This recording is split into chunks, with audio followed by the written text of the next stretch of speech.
ya mazingira, sikiza tete ya mazingira. Entre cultiver pour nourrir sa famille et planter les arbres pour sauvegarder les forêts, le choix n'est pas le plus souvent facile.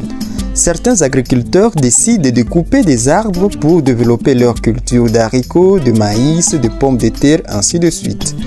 Au niveau de Madagascar, par exemple, la pratique de l'agriculture sur brûlis menace l'avenir des forêts. Chaque 17 juin, c'est la journée mondiale de lutte contre la sécheresse et la désertification. Dans notre épisode TT à Mazingira de ce 17 juin 2023, nous avons le plaisir de recevoir Taïna Roland Frédéric depuis le Madagascar. Taïna Roland Frédéric est président et cofondateur de l'association Tanyala Regenerative Camp basée à Menabé dans le centre-ouest de Madagascar.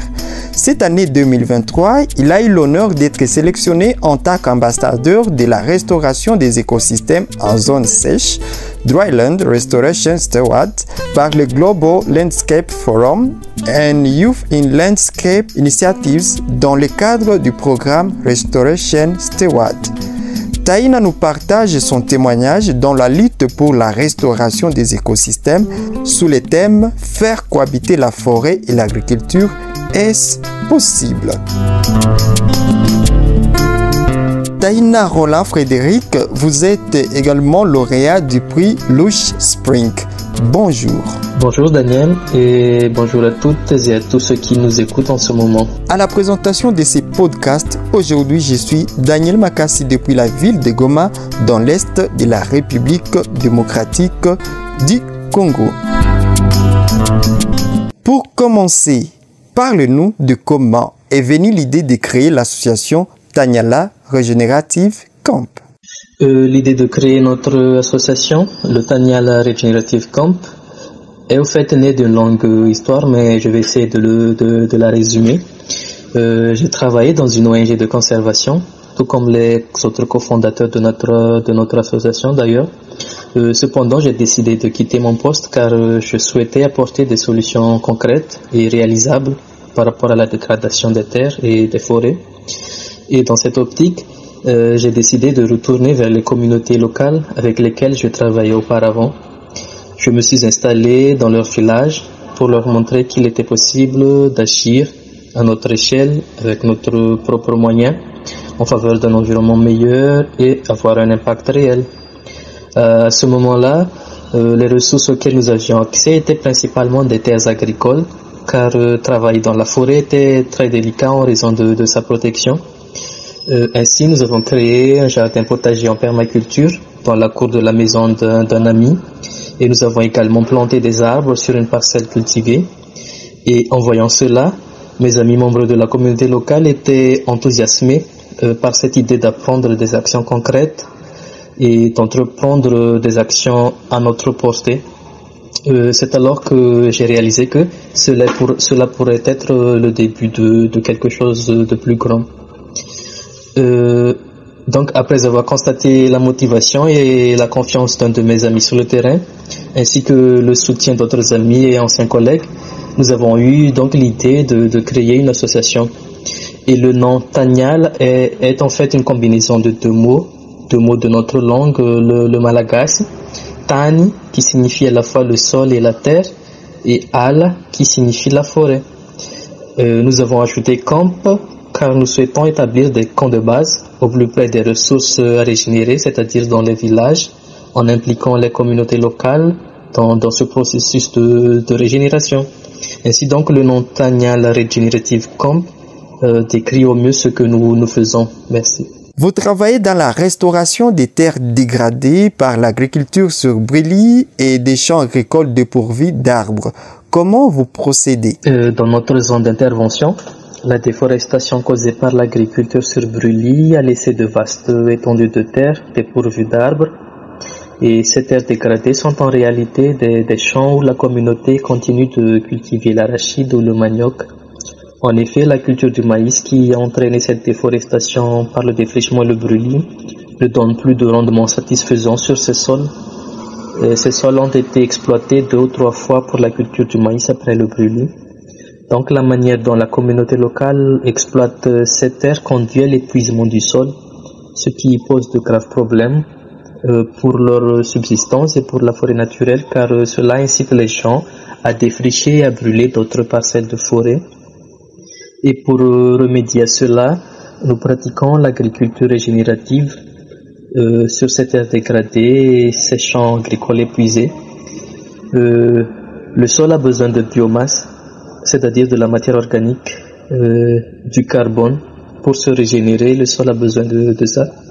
C'est pourquoi nous réintroduisons des arbres sur ces terres et ces champs dégradés, car les arbres apportent de la matière organique au sol, entre autres grâce aux feuilles mortes, aux branches coupées, tout en remplissant d'autres fonctions importantes d'ailleurs.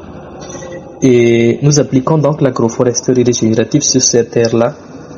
Nous utilisons également la technique de la régénération naturelle assistée, ou FMNR, lorsque des repousses d'arbres provenant de l'ancienne forêt apparaissent dans les champs. Mais nous testons également de nombreuses autres pratiques, des pratiques que nous pensons adaptées à notre contexte, car Taniala Regenerative Camp en fait, est aussi un laboratoire vivant où nous essayons d'innover et de mettre en pratique les meilleures techniques de restauration d'écosystèmes et de régénération de sol qui ont fait leurs preuves ailleurs. Nous parlons aujourd'hui dans ce podcast de comment faire cohabiter la forêt et l'agriculture.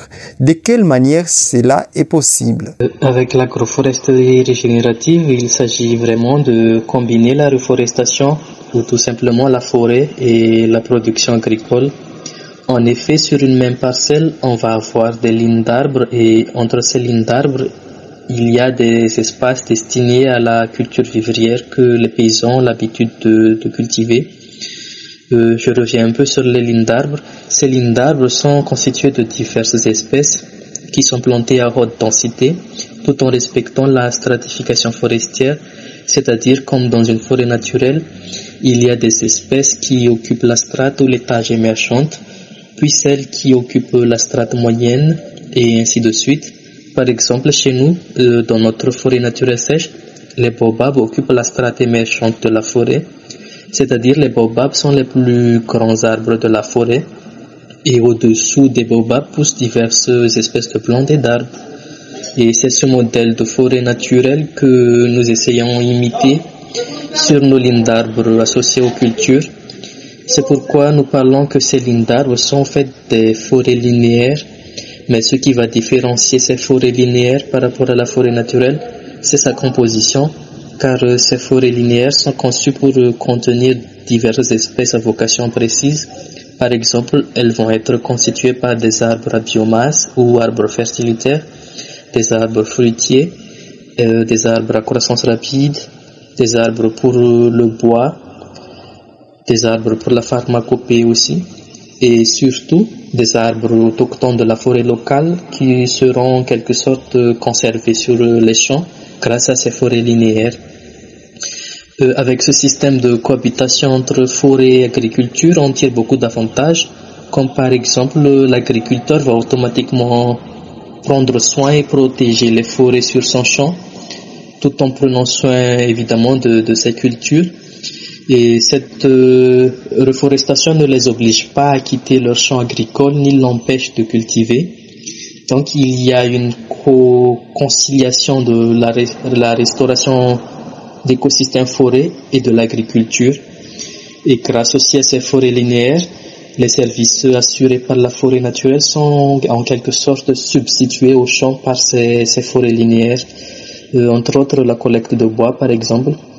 Et on a donc ici une sorte de cohabitation gagnant-gagnant pour l'agriculteur et pour l'environnement. Qu'avez-vous ressenti au fond de vous lorsque vous avez été sélectionné cette année 2023 en tant qu'ambassadeur de la restauration des écosystèmes en zone sèche? Lorsque j'ai été sélectionné cette année en tant qu'ambassadeur de la restauration des écosystèmes en zone sèche par le Global Landscape Forum, j'ai ressenti un mélange d'émotions profondes. Au départ, j'ai ressenti une certaine résilience et une détermination renouvelée car j'avais déjà postulé l'année précédente sans succès. Malgré cela, j'ai persévéré dans mes actions sur le terrain et j'ai continué à avancer dans la réalisation de mes aspirations avec notre association. Et lorsque j'ai postulé de nouveau pour le programme cette année, j'étais convaincu que c'était l'opportunité qui me correspondait. Je voyais d'autres jeunes comme moi actifs sur le terrain dans le domaine de la restauration des écosystèmes et cela renforçait ma conviction que ce programme était fait pour moi. Et au moment où j'ai reçu l'email m'annonçant ma sélection, je dois avouer que je n'ai pas réagi de manière particulière.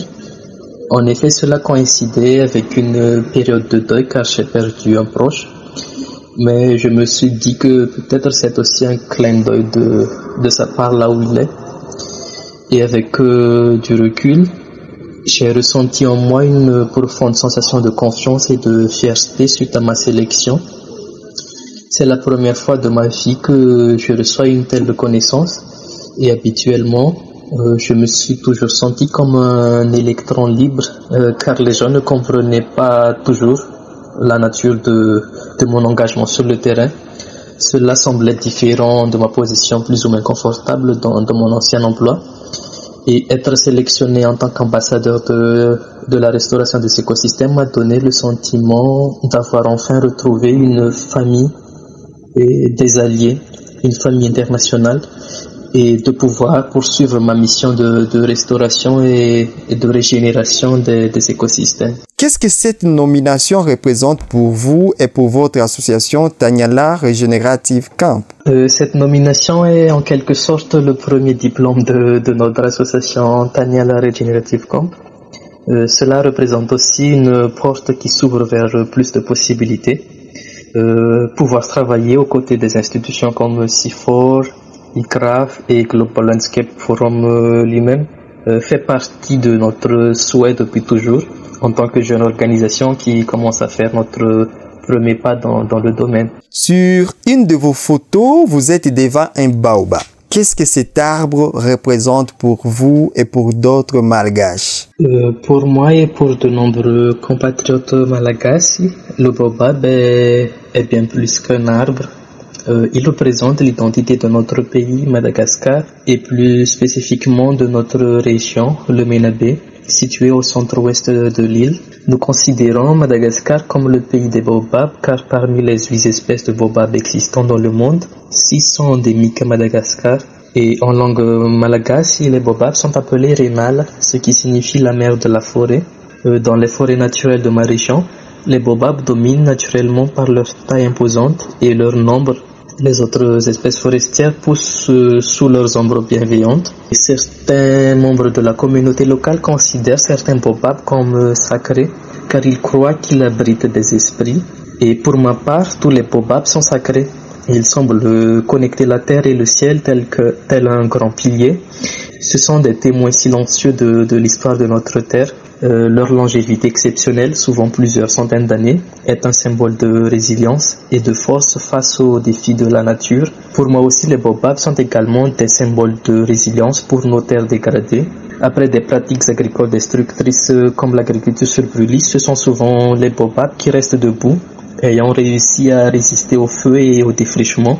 Mais cet arbre, mère de la forêt, nous fait appel à l'action pour faire revenir la forêt, qui était son enfant et son compagnon jadis. Elle fait appel à nous pour assurer sa régénération. Donc on doit planter des petits baobabs pour succéder aux vieux baobabs. En cette journée mondiale de lutte contre la désertification et la sécheresse, quel message adressez-vous à ceux qui nous écoutent? En cette journée mondiale de lutte contre la désertification et la sécheresse, je voudrais adresser un message d'espoir et d'action à tous ceux qui m'écoutent en République démocratique du Congo, à Madagascar, dans les régions d'Afrique subsaharienne et partout dans le monde. Le message est simple, plantons l'eau, car l'eau se plante. Cela signifie que nous devons semer des graines, planter des arbres et des plantes pour revitaliser nos terres.